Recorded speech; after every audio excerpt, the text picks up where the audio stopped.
maalintii maalmaha ka tilmaaneed Arsenal oo mar kale madfuuc ka qoyay aakhirana loogu diray garoonka Villa kadib markii Unai Emery abaayo macmiilkiisu uu la galay maalin kale taasoo hakisay hankii iyo weliba himiladii ay Arsenal ka lahayd horyaalka Premier League. markan inta la qabtay oo harageeda lagu tukaday ayaa la yiri misaadii jirta balse waynu isu muuqanaa. Unai Emery abaayo macmiilka Arsenal isagu waa mid kale oo caqabad ku ah welina curadadii ka jooga wadna qabadka ku ahaa Arteta. dhoolla cadayntu xalaal uma yahayn balse kaliya waxa kaliya loo ogolaa Aston Villa weeye midda farxadda iyo golaha kaftanka markaasi bunka si bilaash ku cabi karta.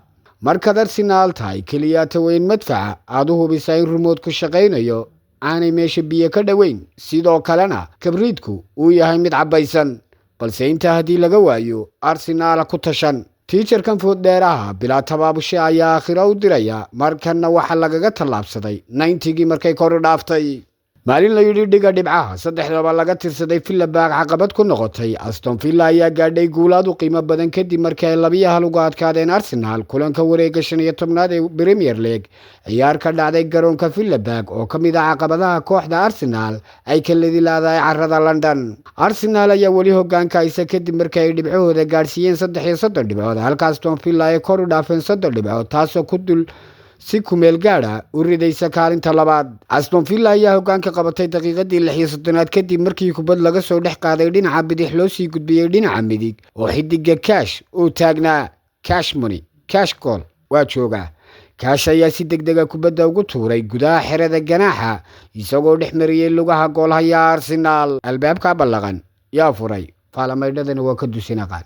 Arsenal ayaa se barbaraysa daqiiqadii 52aad. Bukayo Saka ayaa soo qaaday kubad ka timi gudaha xerada ganaaxa taasoo dhex martay difaacyada Villa waxaana si fudud shabaqa ugu hubsaday Trossard oo kamid ah samata bixiyayaasha kooxda Arsenal ay waqti badan ku soo caanamaashay. markii la filayay in ciyaartu barbara ku dhamaan doonto Aston Villa ayaa goolka guusha heshay daqiiqadii dhimashada gaar ahaan waqtigii dheeriga ee lagu daray daqiiqadii afraad markii Emiliano Buendia uu si hufan u dhameystiray fursad ay kooxda abuurteen cadaadis joogta cunaqabad wadna qabad hooyo ku go kadibna iska dhali amaanka dhaliyo loogu shubay wadna dhac iyo cawska oo ilmada Arsenal ay habeenkani qoysay maalintan hadcad waana u baahnayn Villa maalmaha soo socda in la rusheeyo ama cawska la waraabiyo sababtoo maxaa yeelay curadadii hankooda aanu milxiisnimada dhaafin ayaa ilmadoodu qoysay oo goobtan ugu filan waraab.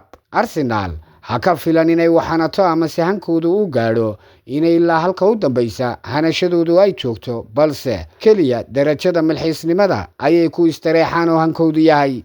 kulanka inuu si gaar ah isu dul taagno 15 shuudo kooxda Aston Villa ay ku gantay goolka kooxda Arsenal 6 ayay ku aadisay kubadaysashadoodu waa 47% 392 baas oo ay sameeyeen 320 baas ayaa halkii loogu talagalay ku dhamaaday. taakaladu waa u xalaal oo waa 13 faawaladu waa 10 sidoo kale koornayaashu waa 3. Arsenal 15 shuudo ay tuurtay 9 ayay ku aadisay kubadaysashadoodu waa 53% saddexda dhibcood laga faray Maroojiyay 440 baas waxa ka hirgalay 373 balse saddexdii dhibcood la hoyday 20 taakal 8 faawal iyo 3 koorne.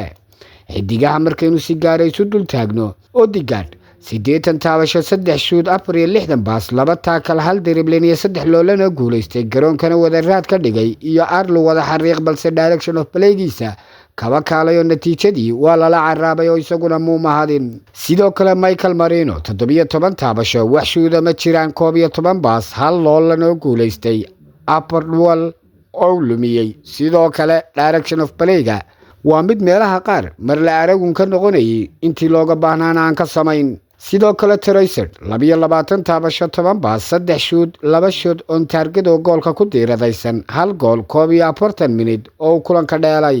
xidiga samata bixiya iyo nasrigii guusha ee akhiru lacibka yimi ee kooxda Aston Villa saddexda u xalaaleeyay 11 taabasho 3 shoot 1 shoot oo goolka ku beegay 6 baas iyo 1 gool. fahamta xalay shay kullu kalaam waxaan kale ayaa laga yiraahdaa. Unai Emery isagu waa baaya macmiil ayuu yahay kooxdan waayo sababtoo maxaa yeelay 4 guulood ayuu ka haystaa sidoo kale 4 barbara ayuu la galay sidoo kale 2 kaliya ayay ka badiyeen kooxdan Arsenal 10 jeeray iska hor yimaadeen. Wuu yaqaanaa Arteta teacherkan bilaa tabaabashaha sida looga tirsado 3 points. Tottenham Spalatacion iyo Aston Villa reer Arsenal gabada is-aasa bustiina hoos gala goobaha kabtanka kacaaga waa damiir leedin wala waa madiirayaaltiin faankiinan fiidnimada iyo milxiisnimada dhaafaynin adeer gacaliyo waa ta durtaba hargiina lagu tukaday shaarba la idin kulaalay horyaalkii wili furan yahay haye Aston Villa oo akhru lacibkii soo toostay ayuunba wixiiba ka tirsanaysa waa in xilliga aad adigu dhaliso bay ahayd sababtoo maxaa yeelay adaa doonistaadu iyo amuuntaadu ay dheert oo dadkoo dhami ku hiye kaxsan yihiin laakiin sidan hadaad sii aato wallahi kat marka Tottenham Spalatacion yaa reer Aston Villa dhinaca kale aynu eegno Liverpool weli way limbaxaysa habeen kaloo Leeds United cunaha qabatay dhiga dhibcaha ku tiri welina ay dhoolla cadayntu xaaraan ka tahay kooxda Liverpool Islot dekadiisana mar kale 3 la marsaday ilaa aakhirkii Leeds United ayaa barbaraxiisa la 3-3 ka heshay kooxda Liverpool kulan ka tirsanaa wareegga 15aad ee Premier League. Liverpool ayaa dhibcaheeda gaarsiisay 23 taasoo gelisay kaalinta 8 halka Leeds United ay dhibcaheeda gaarsiisay 15 iyagoo ka jira kaalinta 16aad. Leeds ayaa 2 gool ku hogaamisay bilowga qaybta labaad balse albaaba ballaqan iyadoo Hugo Intika waa geesi garab waaye uu 2 jeer shabaqa soo taabtay daqiiqadii 48aad iyo 50aad.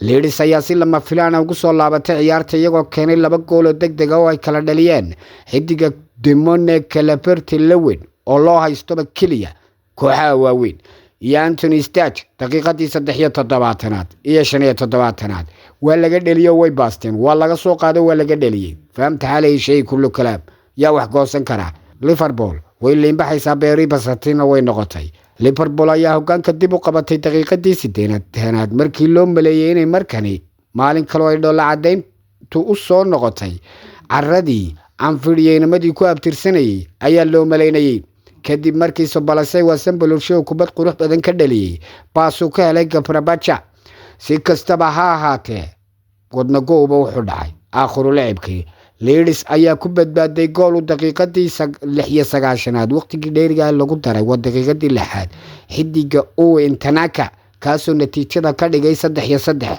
dhiga dhibcaha oo iska baxa ayaana lagu yiri oo garbasiman inagu kala saara iyo sidaynu ku wada nimi yaa marka Liverpool sanadkan way limbaxaysaa liin macaan bay xitaa isku noqotay liin dhanan ma iyo Liverpool waa liin macaan waa tii ugu macaaneed kooxdii aragtaaba oo soo findhicelanaysa Leeds soo sakraad oo safka dambe ku jirta oo cimilada bedelan qaadaysa ayayna adeer gacaliyo aakhiro lacibka ka daba imanaysa sita tago korubax waa sita tag oo korubax dhig dhibcaha ayaana lagu yiri dhoolla cadayntu waa ka xaaraane dhakada Islot 3 kaad ayay marsadeen laakiin mid ahaan kii u dambeeyay ee aakhirka yimi kaadka intuu mariyay buu sheeko ku jeestay ono mar dambe xasuustay inuu kaadku meesha kaga jiro kadibna halkaas xaajadu ku soo afkooda markuu kaadka ka soo dhuftay dhakadii salaxnayd ee tababara Islot tababarahan bislaan sanad bay isugu beegbeegantoo iskaraabkii kaloobu ku shaqaysanay waa laga badbadiyay iminkay dhabtii joogtaa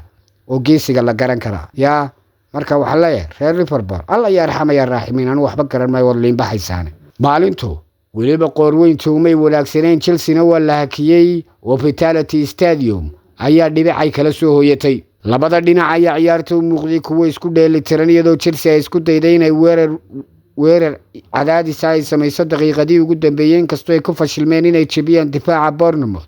natiijadan waxay Chelsea siisay 25 dhibcood iyagoo ku jira kaalinta afraad ee Premier League halka ay weli dhibco lumiyeen marka loo eego xaaladda tartanka horyaalka. dhinaca kale Bournemouth ayaa kor u qaaday dhibcooda ilaa 20 waxaanay ku sii jiraan kaalinta 13aad iyagoo ka faa'iideystay dhibco muhiim oo ay ka heleen mid kamid ah kooxaha hoggaanka u ah horyaalka. kulanka markaynu si gaar ah isu dul taagno waa Chelsea 13 shoot ay kooxda Bournemouth rotation ayay ku aadisay kubadaysashadoodu waa 43 110 baas oo ay sameeyeen 216 ayaa halkii loogu talagalay ku dhamaaday. taakaladu waa 16 foulisku waa 15 sidoo kale koornayaasha ay heshay Bournemouth waa 5. kooxda Chelsea 11 shoot ay sameysay 4 ayay ku aadisay kubadaysashadoodu waa 60%.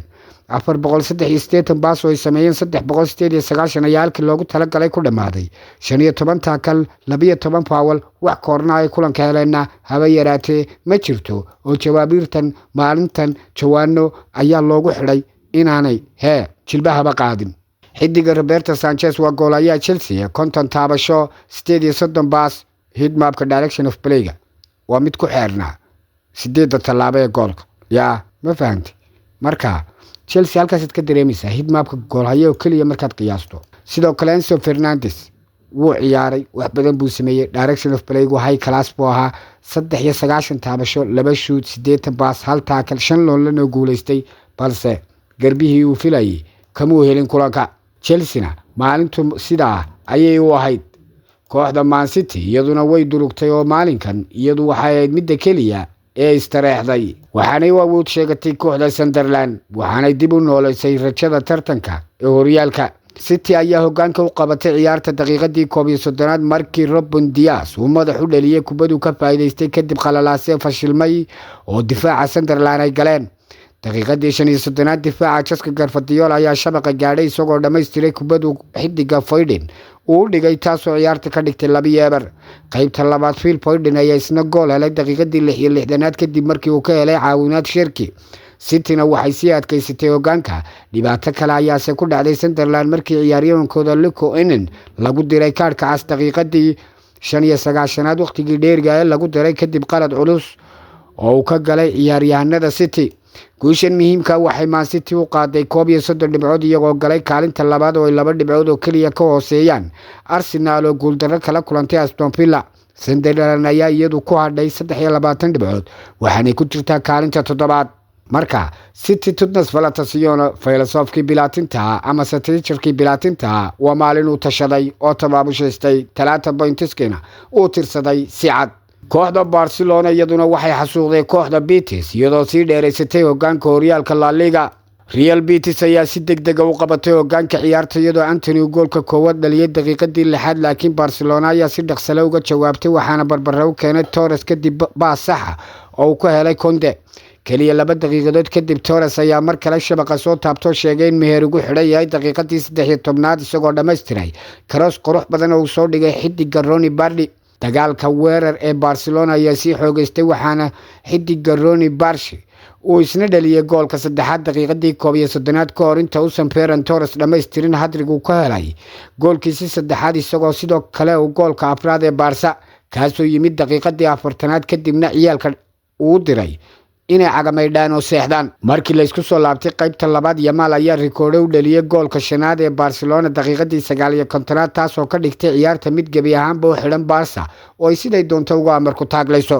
Real Betis ayaa dagaal soo bandhigtay qaybta dambe iyagoo goolka labaad ka helay Diego Llorente daqiiqadii 85aad halka Coach Hernandez uu rikoodho kale ku dhaliyay goolka 3aad ee Betis daqiiqadii 90aad waxsan natiijada kamuu bedelin. Barcelona waxay ahayd habeenay raaxaysatay Ferran Torres uu isna wacdareeyay oo iska keen gaday wuxuu doona sameeyay shabaqa ku soo noqnoqday. seasonkii hore gebigiisaba xidigani 10 gool ayuu dhaliyay gebigaba seasonka 11 gool imika waa la marayaa. maxaa tiri horyaalka bilowa la kala guranog la kala goosanog laguna kala guulaysoog markay xaajadu halkan joogto sababtoo maxaa yeelay wuu garanayaa ninka isagu garoonka soo galay ee doonaya inuu midhaha gurto ninka kale garanwaagaana loo tilmaami maayo. reer Arsenal iyaga isballaqay Liverpool waa liin macaan Chelsea iyada isagratay Man City way taqaanaa oo filosofka bilaatintaay wuu ka tashaday wuu ka tabaabushaystay maalintan 3 pointiska tiijaradii kale istafaafuleen. xubintu waa kariska iyo kala aadintii anigu waxaan ahay Maxamed Tirika midda xigtaynteenu ku kulmad doono oo cidda ku xigtay balliqi doonta halkan aynu ku karsan doono sida ayaa maana Allah.